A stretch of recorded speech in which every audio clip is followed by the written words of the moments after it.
Thank you, Eddie. I don't know what that was about. Those are the kind of calls I'm going to get. Here's John in Queens, New York. Go ahead, John. Hi, Michael. Pleasure speaking to you. Yes, my question to you is, what was your take on the last Van Halen album, A Different Kind of Truth?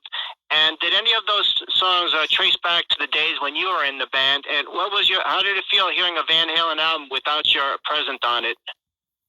Boy, that's a lot of stuff rolled into one right there. Well, there were old songs on there, right? A lot of the songs on that album were taken from demo tapes that actually I was a part of as we created those songs. Mm-hmm. And I had people saying, "Hey, you should do this or that. That you were part of that song or whatever." But it's like I'm not that kind of person. I'm not gonna say, "Hey, I wrote that bass line or I did this or that or whatever." It was good. It was just the band took a little bit of a different direction. They were still heavy. Dave was Dave. I thought Wolf did a great job. Most of the songs on there though were old songs. They've admitted that I've got demos of a lot of those songs. She's the Woman, all that was around, right? That was stuff that we used to play in the clubs before we were even signed. Yeah, that's what I had heard too. Did you ever? Do you remember the demos Gene Simmons did with you? Because those have come out recently. Yeah. Those are great. Those are really raw in the studio, and there's a lot of content on there that's never come out that I don't think. Yeah. We did a lot of that in L.A.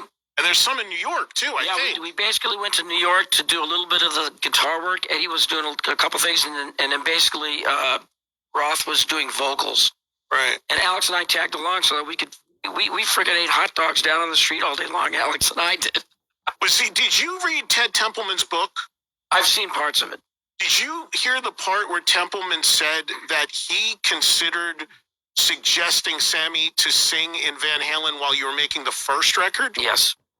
Did you catch any wind of that while you were making it? Yes. Really? We were big fans of Montrose, and we said, Ted, we want to sound like that. Big, bad, raw, And of course he produced, Montrose. Right. And there was, without getting into all that, How close did it get? It didn't get very close. Right. Because, we were Van Halen. We were a unit, and we didn't want to have to, we weren't, you could bring this guy, they could have brought in a better bass player. They could have brought in a better drummer, because Ted, he just totally was doing backflips about Eddie. Right. Because he obviously loved his playing as everybody else did.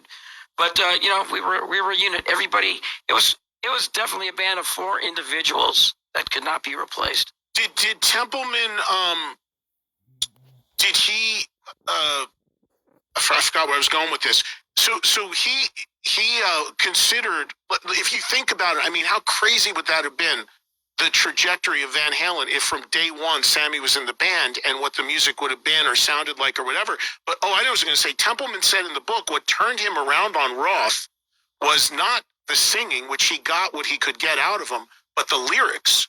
He told me that he thought Roth was a great lyricist, that he could throw something at him.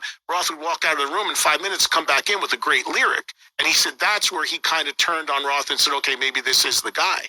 Yeah, so that's all Dave did was read. Man, comic books, this, that. So, I mean, Roth is a guy who was never at a loss for words. Yeah. A lot of times it didn't make any sense, but he's never at a loss for words. Do you have any relation? That would have been funny playing Rock Candy on our first tour, huh? Yeah, right. If you think about it. Do you have any relationship with Roth now? No. I tried to. The last time I actually spoke with, when this whole thing about the possible reunion came up, it was right around the same time, supposedly Jason Newsted had been contacted. Alex and Dave and Irving Azoff called me. I was driving somewhere. They called me from Irving's office about doing the reunion. That was the last time I spoke with Dave.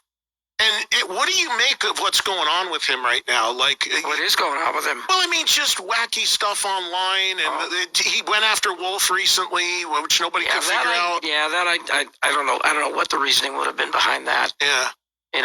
He's a good kid, and he's making a niche for himself. Yeah. I think Wolf.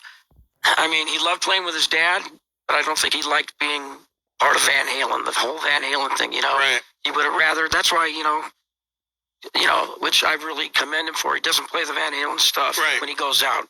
Except he did play a solo the other night for David Grohl, which I thought was hilarious. Yeah, off stage. Yeah, that was a cool bit. Let's say hello to. Oh, we kind of got away from our caller there, huh? Yeah, no, well, Sherry is